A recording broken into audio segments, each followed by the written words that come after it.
Every device you use, from a basic desktop calculator to a warehouse-sized supercomputer, operates within an invisible maze. They are entirely bound by the mathematical limits of computation. In computer science, we map those limits by asking two primary questions. First, computability.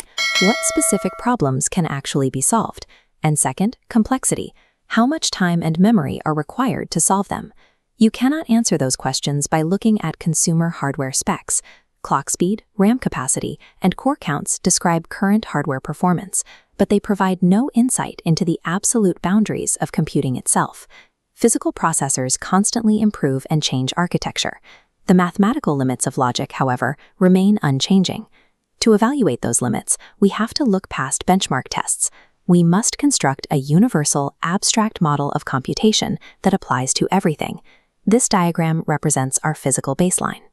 At its most primitive, a computer consists of a central processing unit, a CPU, passing data back and forth to a memory bank. To truly understand what a computer is capable of, we must first analyze this hardware cycle and then systematically strip away the physics until only the math remains. This chart shows the subcomponents. Let's trace computing f of x equals x cubed. We load instructions into program memory. The CPU receives an input, x equals 2. It executes the first instruction, multiplying 2 by 2, and stores the intermediate value 4 in temporary memory. Next, the processor pulls that intermediate value back down and executes the final instruction, multiplying it by x one last time to reach 8. With the calculations finished, the CPU pushes that final calculated value to the value of the system as the completed result. Every piece of software ever written, no matter the programming language, reduces to this exact physical cycle. The challenge now is moving from engineering to theory. How do we strip away the silicon and the wires to evaluate this process purely as mathematics? We draw a new boundary line. This schematic shows a box wrapping around both the physical CPU and the static program memory, isolating them into a single closed system. Inside that box, we no longer treat the processor's logic gates and the stored code as distinct entities. We fuse them together. The formal term for this abstracted entity is an automaton, a self-operating machine built entirely out of logic. Inside this automaton, physical hardware execution is replaced by a mathematical diagram.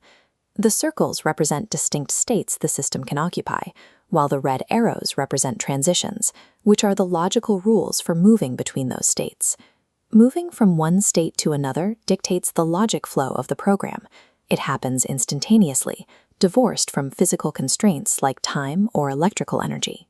The automaton is a pure logic engine, providing the essential mathematical structure for all theoretical computer science.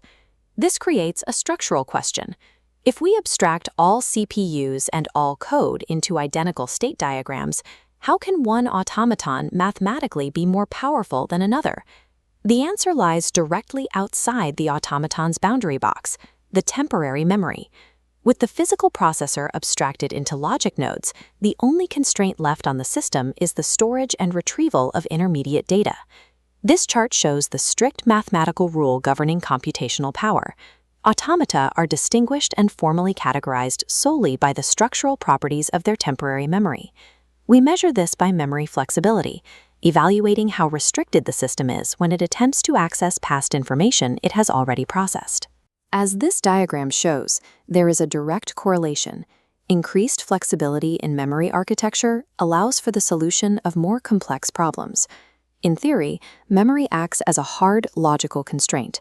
Its specific data structure dictates the absolute ceiling of computational power. We map this hierarchy starting at the lowest tier, the finite automaton. This diagram illustrates its severe defining constraint. A finite automaton possesses absolutely zero temporary memory. Because it cannot store or retrieve past information, it can only react to the immediate present based on its current state. We use this low-power model for simple, predictable tasks, like elevator logic or vending machines, and lexical analyzers, programs that scan raw code and convert characters into tokens, all operate as finite automata. To solve harder problems, we move one step up the hierarchy to the pushdown automaton. This model receives a specific memory upgrade called a stack. This is a strictly ordered, last-in, first-out data structure, meaning the machine can only read the items sitting at the very top of the pile. This stack allows the automaton to handle nested problems by pushing data onto the top of the pile to save it for later and popping it off when needed. Software engineers rely on this model to build parsers. A parser is a tool that checks the nested, grammatically complex syntax of modern programming languages. Adding a single, highly restrictive memory rule, the stack, allows a machine to transition from merely recognizing flat sequences of text to interpreting complex, nested logic. Finally, we reach the absolute apex of the computational hierarchy, the Turing machine. This diagram reveals its memory architecture. The Turing machine utilizes unconstrained random access memory. It can read and write to any location in its memory, in any order. This total flexibility removes the structural bottlenecks found in the stack of a pushdown automaton. This model possesses the highest known computing power. It is mathematically capable of executing any algorithm a modern computer can run. Placing all three models side by side reveals the complete theoretical landscape. We trace a direct spectrum. The simple problems on the left are bound by zero memory, while the hardest problems on the right require unconstrained random access. Every line of code written and every processor manufactured is ultimately bound by this immutable mathematical hierarchy of memory and states.